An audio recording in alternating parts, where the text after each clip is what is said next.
Assalamualaikum warahmatullahi wabarakatuh. Perkenalkan, nama saya Fadilia Anjani, NPM 22510400261 dari kelas MBSI. Di sini saya akan mereview hasil review jurnal kami yang berjudul Prinsip Saling Rela dalam Transaksi Ekonomi Islam. Jurnal Ekonomi dan Bisnis Islam volume 2 halaman 110 sampai 134. Ditulis pada tahun 2018 dan ditulis oleh Adi Wahidin.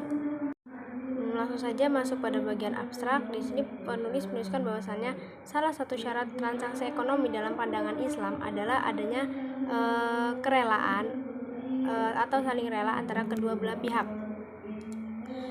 Dan dalam transaksi Islam ada memuat kata antarodim yang artinya saling rela, di mana kaidah antarodim hingga implementasinya dalam transaksi ekonomi kontemporer yang secara faktual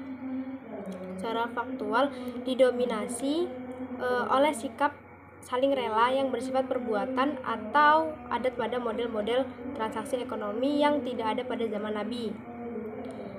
Juga menjadi dimensi lain bagi implementasi sikap saling rela dalam transaksi. Selanjutnya adalah hasil penelitian. Di sini ada beberapa pandangan dari beberapa ulama. Yang pertama dari At-Tabarawi yang dalam kitabnya Jami al-Bayan fi Ta'wi Ayyi al-Quran. Dalam hal ini beliau menukil beberapa pandangan, yaitu menuntut mujahid makna antarodim yaitu dalam hal berbisnis dan seseorang memberikan hadiah kepada orang lain.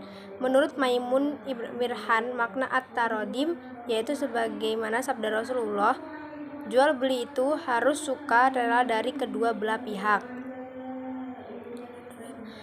Menentukan pilihan itu setelah tawar-menawar dan tidak halal bagi seorang muslim mencurangi muslim yang lain.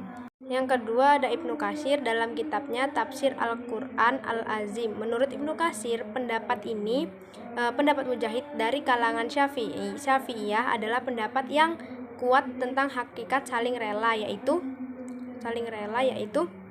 dengan memperincinya. Jika komoditas tersebut termasuk yang tidak begitu berharga, maka saling rela bisa ditunjukkan dengan perbuatan atau perilaku yang bergulir adat kebiasaan masyarakat setempat. Yang kedua, jika komoditas tersebut sangat berharga, maka tidak terwujud saling rela kecuali dengan ijab kabul perkataan. Selanjutnya ada Al-Mawardi dalam kitabnya Tafsir Al-Mawardi Al-Nukat wa Al-Uyun, yaitu saling rela menurut Al-Mawardi bisa disepakatkan atau bisa berkesepakatan secara langsung, bisa juga memberikan pilihan setelah kesepakatan itu terjadi dan sebelum berpisah. Pendapat selanjutnya yaitu dari Al-Syaukani dalam kitabnya Fat al-Qadir. Di sini beliau mengungkapkan bahwasanya perdagangan dalam bahasa maknanya saling tukar menukar, dan dalam ayat tersebut kata-kata al-tijarah disebutkan sebagai istisna mukoti, yaitu pengecualian yang terputus. Maksudnya adalah tetapi jika jual beli yang dibangun di atas saling rela di antara kalian, maka hukumnya boleh atau maknanya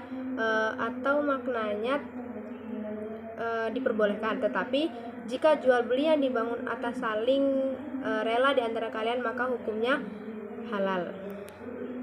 Pendapat selanjutnya yaitu dari Ibnu Asyur dalam kitabnya Tahrur al-Makna al-Sadid wa Tanwir al-Aql al-Jadid min Tafsir al-Kitab. Menurut Ibnu Asyur, saling rela itu terwujud dengan memberikan pilihan setelah akad. Bisa dengan perkataan dan juga bisa dengan memberikan dan juga bisa dikembalikan kepada adat kebiasaan masyarakat setempat. Dan secara implisit ia sependapat dengan Imam Malik yang tidak mensyaratkan khiyar atau pemberian pilihan dalam jual beli. Selanjutnya adalah Al-Zuhaili. Dalam kitabnya Al-Tafsir Al-Munir, menurut Al-Zuhaili, saling rela itu bentuknya ada 3, yaitu yang pertama adanya ucapan ijab kabul, adanya pemberian hak pilih, yang ketiga perilaku atau perbuatan menunjukkan saling rela. Selanjutnya adalah kelebihan dari jurnal ini. Pertama, penulis mampu memaparkan dengan baik setiap komponen dalam pembahasan. Yang kedua, setiap data dan informasi dipaparkan secara sistematis dan informatif, sehingga dapat membantu pembaca dalam memahami isi dan tujuan penulisan jurnal. Ada kekurangan di sini. Kekurangannya adalah penulis kurang memberikan metode penelitian, di mana para pembaca masih bingung dengan metode penelitian apa yang digunakan oleh penulis dalam meneliti jurnal ini. Dan yang kedua, masih banyak spasi yang terlampau panjang untuk berlanjut ke kalimat selanjutnya. Baik, sekian review dari saya. Bila ada kesalahannya saya mohon maaf. Kepada dosen pengampu saya mohon maaf. Wassalamualaikum warahmatullahi wabarakatuh.